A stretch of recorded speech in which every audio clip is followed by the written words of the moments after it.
İki kişi gelsin. Şöyle gel bu tarafa. Çocuk.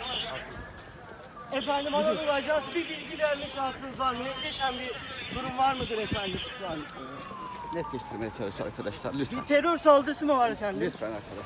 Teşekkür ederim. Birazdan. Terör saldırısı mı? Birazdan netleştir. Tamam müdürüm, tamam.